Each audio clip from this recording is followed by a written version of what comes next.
અમદાવાદમાં જે રીતે આજ સવારથી મેઘરાજાએ ધબધબાટી બોલાવી છે, માત્ર 1 કલાક જેટલો વરસાદ પડ્યો. એ વરસાદની અંદર 1 કલાકની અંદર જ અમદાવાદ ડૂબી ગયું હોય તેવા દ્રશ્યો સામે આવી રહ્યા છે. અત્યારે અમે વીઆર લાઈવની ટીમ અત્યારે એસજી હાઈવે પર ઉપલબ્ધ છે. આપ જોઈ શકો છો સામે થલતેજ મેટ્રો સ્ટેશન દેખાય છે. આ બાજુ પેલેડિયમ મોલ છે. આ પેલેડિયમ મોલથી થલતેજ બાજુ જવાનો જે રસ્તો છે ત્યાં પાણી ઢીચણસમાં પાણી ભરાઈ ચૂક્યા છે. અત્યારે આપ દ્રશ્યો જોઈ શકો છો. ભારે ટ્રાફિક જામ એસજી હાઈવે પર જોવા મળી રહ્યો છે. જે પ્રમાણે હવામાન વિભાગે આગાહી કરી છે, આજે અને આવતીકાલે આગામી 24 થી 36 કલાક સુધી ગુજરાતમાં ભારેથી અતિ ભારે વરસાદની આગાહી કરવામાં આવી છે. ત્યારે અત્યારે અમે એસજી હાઈવે પર હાજર છીએ. એસજી હાઈવે પર ઢીચણસમાં પાણી ભરાઈ ચૂક્યા છે. ખાસ કરીને હવામાન વિભાગની વાત કરીએ તો સાંજના 7 વાગ્યા સુધી 17 જિલ્લાઓમાં રેડ એલર્ટ આપવામાં આવ્યું છે. જેમાં ખાસ કરીને ભરૂચના નેત્રંગની વાત કરીએ તો નેત્રંગમાં 11 ઇંચ જેટલો વરસાદ ખાબકી ચૂક્યો છે. અત્યારે અમે હાજર છીએ અમદાવાદના સૌથી અમદાવાદ ગાંધીનગરને જોડતા મુખ્ય એસજી હાઈવે પર.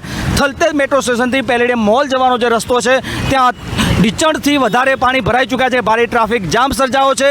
જે થલતેજ મેટ્રો સ્ટેશનનો નીચેનો જે અંડરપાસ છે, જે આખે આખો ટ્રાફિક જામના કારણે લાંબા ગાડીઓના લાઈનો દેખાઈ રહી છે. ભારે ટ્રાફિક જામના દ્રશ્યો પકવાન થલતેજ મેટ્રો સ્ટેશનથી પેલેડિયમ મોલવાળો જે રસ્તો છે તે ભારે ટ્રાફિક જામ સર્જાઈ ચૂક્યો છે. અમદાવાદની વાત કરીએ તો અમદાવાદમાં આગામી 24 કલાક હજુ પણ ભારેથી અતિ ભારે વરસાદની આગાહી કરવામાં આવી છે. ખાસ કરીને ગુજરાતની વાત કરીએ તો ગુજરાતમાં સાંજના 7 વાગ્યા સુધી 17 જિલ્લાઓમાં રેડ એલર્ટ આપવામાં આવ્યું છે. જેની અંદર આગામી ભારેથી અતિ ભારે વરસાદ ખાબક્યો છે, જે ખાબકશે. હજુ તમને દર્શક મિત્રો એ પણ જણાવી દઈએ જો માત્ર 2 ઇંચ જેટલા વરસાદની અંદરની સ્થિતિ આપ જોઈ શકો છો પ્રમાણે 2 ઇંચ વરસાદમાં અમદાવાદમાં આવી સ્થિતિ છે. ત્યારે 2 ઇંચ જેટલો વરસાદમાં અમદાવાદની આ સ્થિતિ છે. ત્યારે લોકો ભારે હાલાકીનો સામનો કરી રહ્યા છે. અમદાવાદ ગાંધીનગરને જોડતો જે મુખ્ય હાઈવે છે એસજી હાઈવે પર આવી સ્થિતિ છે. આપણી સાથે દર્શક મિત્રો જોડાયા છે. જી, અમદાવાદમાં અત્યારે 2 ઇંચ વરસાદમાં આવી સ્થિતિ છે. શું છે? આ બધી તકલીફ પડે છે જતા આવતા અમને લોકોને ઓફિસમાંથી. હું મણિનગર રહું છું, કેડી હોસ્પિટલમાં કામ કરું છું. અચ્છા, તકલીફ મને પડે છે, અમને લોકોને બહુ તકલીફ પડે છે. પહેલા બી આ વરસાદમાં આવી આ રીતે આ બંધ થઈ ગયું. હવે શું કરવાનું મારે? અને આપ જોઈ શકો છો લોકો હેરાન પરેશાન થઈ રહ્યા છે. વધુ એક લોકો આપણી સાથે જોડાયા છે. વરસાદ પડ્યો, શું કહેશો? પાણી ભરાય છે. મુખ્ય જે હાઈવે છે તો કાયમનું થઈ ગયું છે ભાઈ. પાણી અહીંયા કાયમ ભરાય છે. ગઈ વખતે પાણી ભરાયું ત્યારે બી આટલું જ પાણી હતું અને હજી સુધી કોઈ ઉકેલ નથી આવ્યો. 1 અઠવાડિયામાં બીજી વાર વરસાદની આવી સ્થિતિ. તંત્ર સુધરતું અને હજી મને નથી લાગતું કે સુધરશે. હજી નથી લાગતું. એના લીધે મારો પગ ભાંગ્યો છે. રોડ તો આગળના તમે જોઈ આવો. Gandhinagar highway, what is highway? Highway કોને કહેવાય છે? પણ રોડ તો તમે જો તૂટેલા અને સાંધા મારીને જાય છે. હજી હમણાં સાંધો મારીને ત્યાં ઉખડી ગયું છે, ખાડો થઈ ગયો છે. અમદાવાદના ગાંધીનગરનો મુખ્ય હાઈવે કહેવાય એસજી હાઈવે. અમદાવાદની ઓળખ કે ત્યાં ગાંધીનગરમાં પાણી બી નથી ભરાતું કે નથી ખાડા રોડ ઉપર, તો અમદાવાદમાં કેમ હોય? અમદાવાદના નવા મેયર બન્યા છે હમણાં થોડા ટાઈમ પહેલા જ, છતાં પણ આવી સ્થિતિ છે. છતાં બી આવી સ્થિતિ છે. આપ જોઈ શકો છો અમદાવાદની જે સ્થિતિ. લોકો હેરાન પરેશાન થઈ રહ્યા છે. આ ખાસ અમદાવાદનો મુખ્ય રોડ કહેવાય છે અમદાવાદ ગાંધીનગર જોડતો એસજી હાઈવે છે. એસજી હાઈવે પર થલતેજથી જે પેલેડિયમ મોલવાળો રસ્તો છે ત્યાં ભારેથી અતિ ભારે વરસાદના કારણે ભારે પાણી ભરાઈ ચૂક્યા છે. જે માત્ર અડધોથી પોણો કલાક જે વરસાદ પડ્યો એ પોણો કલાકના વરસાદમાં જ આવી સ્થિતિ છે. લોકોના વાહન ચાલકોના વાહનો બંધ થઈ રહ્યા છે. લોકો હેરાન પરેશાન થઈ રહ્યા છે.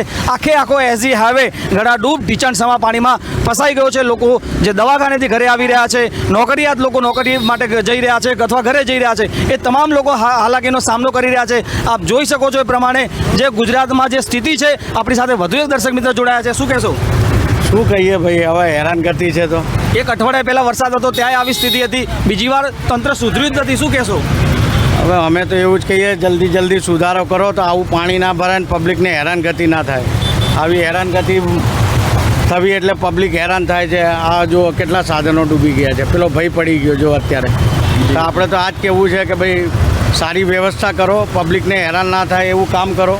અમદાવાદનો જે મુખ્ય રોડ કહેવાય એ એસજી હાઈવે અમદાવાદથી ગાંધીનગર જોડતો લાખો લોકો અહીંયાથી રોજ અવર જવર કરતા હોય છે. ત્યાં જ આવી સ્થિતિ છે. શું કહેશો? આપણું કહેવું આ જ છે કે ભાઈ જે બી હોય બનતે કોશિશ. સિટીમાં ફરીએ છીએ આપણે, કંઈ ના કહેવાય, કશું ના કહેવાય આપણું. ઓકે, આપ જોઈ શકો છો અમદાવાદ મેગા સિટી કહેવાય છે. લોકો વાત કરી રહ્યા છે કે આ મેગા સિટી છે, પણ મેગા સિટીની આ સ્થિતિ માત્ર 2 ઇંચ જેટલા વરસાદમાં નોંધાય. માત્ર 40 થી 45 મિનિટ જે વરસાદ પડ્યો છે એ વરસાદની અંદર જ આવી સ્થિતિ છે. લોકો હાલાકી ભોગવી રહ્યા છે. લોકો કહી રહ્યા છે કે આ નગોર તંત્ર સુધરે. આ દર વખતની સ્થિતિ છે. દર્શક મિત્રો તમને એ પણ જણાવી દઈએ 7 દિવસ પહેલાં જ્યારે વરસાદનો બીજો રાઉન્ડ આવ્યો હતો ત્યારે પણ આ સ્થિતિ, આ જ દ્રશ્યો જોવા મળ્યા હતા. 7 દિવસ 2 દિવસથી જે હવામાન વિભાગે પણ એલર્ટ આપ્યું છે કે ભારે વરસાદ અમદાવાદમાં ખાબકી શકે છે, છતાં પણ કોઈ તૈયારી કરવામાં ના આવી, જેના કારણે આ અમદાવાદનો મુખ્ય રોડ જે SG હાઈવે કહેવાય છે ત્યાં આવી પાણી ભરાવાની સ્થિતિ છે. લોકોને ભારે મુશ્કેલીનો સામનો કરવો પડી રહ્યો છે, હાલાકીનો સામનો કરવો પડી રહ્યો છે. અને ખાસ કરીને હવામાન વિભાગે હજુ પણ સાંજના 7 વાગ્યા સુધી અમદાવાદમાં રેડ એલર્ટ આપ્યું છે. એટલે હજુ અમદાવાદમાં ભારે વરસાદ સાંજે 7 વાગ્યા સુધી ખાબકી શકે છે. દર્શક મિત્રો, મારી તમને અપીલ એ પણ છે કે સાંજે જ્યારે ભારેથી અતિ ભારે વરસાદ અહીંયા અમદાવાદમાં પડી રહ્યો છે, હજુ આગામી 48 કલાક અમદાવાદમાં ભારે વરસાદની આગાહી છે, ત્યારે ખાસ કરીને આપ જોઈ શકો છો SG હાઈવેના દ્રશ્યો, ભારે ટ્રાફિક જામ આપ જોઈ શકો છો. ઠેઠ થલતેજથી માંડીને પકવાનથી માંડીને પેલેડિયમ મોલ સુધી ભારે ટ્રાફિક જામ સર્જાયો છે. હજુ આગામી 48 કલાક અમદાવાદમાં આ સ્થિતિ રહેવાની છે. આ નગર તંત્ર, આ મ્યુનિસિપલ કોર્પોરેશન આ દ્રશ્યો જોવે, VR લાઈવથી દ્રશ્યો જોવે અને જોવે કે આ જે નાગરિકો આજે ટેક્સના પૈસા ભરે છે એ નાગરિકોને સારા રોડ રસ્તા જોતા હોય છે, પરંતુ માત્ર 2 ઇંચ વરસાદમાં અમદાવાદની આ સ્થિતિ, આના માટે જવાબદાર કોણ છે? દર્શક મિત્રો, સમગ્ર ગુજરાતમાં રેડ એલર્ટ આપવામાં આવ્યું છે, ત્યારે હજુ ભારે વરસાદની આગાહી છે. આપણે એ વાત કરવી છે કે અમદાવાદ મ્યુનિસિપલ કોર્પોરેશન હજુ આ વિચારી લે, હજુ માત્ર 2 ઇંચ જેટલો વરસાદ છે, હજુ આગામી 48 કલાક ભારેથી અતિ ભારે વરસાદની આગાહી છે, ત્યારે અમદાવાદ મ્યુનિસિપલ કોર્પોરેશન આ VR લાઈવના માધ્યમથી દ્રશ્યો જોવે અને અમદાવાદની સ્થિતિ સુધારવાનો પ્રયાસ કરે. ખાસ કરીને દર્શક મિત્રો એ પણ જણાવી દઈએ, સાંજના 7 વાગ્યા સુધી અમદાવાદ સહિત 17 જિલ્લાઓમાં ભારે વરસાદની આગાહી હવામાન વિભાગે આપી છે. હજુ અમદાવાદમાં 10 થી 12 ઇંચ જેટલો વરસાદ ખાબકે તેવી પણ શક્યતા હવામાન વિભાગે વ્યક્ત કરી છે. ખાસ કરીને સૌરાષ્ટ્રની વાત કરી લઈએ તો સૌરાષ્ટ્રમાં અમરેલીના દરિયાકાંઠે 3 નંબરનું સિગ્નલ લગાવી દેવામાં આવ્યું છે. આવતીકાલે ટેટ GPSCની પરીક્ષા યોજાવાની હતી, એ પણ રદ કરી દેવામાં આવી છે. આગામી 24 કલાક હજુ પણ અમદાવાદ માટે ભારેથી અતિભારે વરસાદની આગાહી કરવામાં આવી છે. સવારના 6 વાગ્યાથી સાંજના 4 વાગ્યા સુધીની વાત કરીએ તો અત્યાર સુધી ગુજરાતના 154 તાલુકાઓમાં ભારે વરસાદ નોંધાઈ ચૂક્યો છે.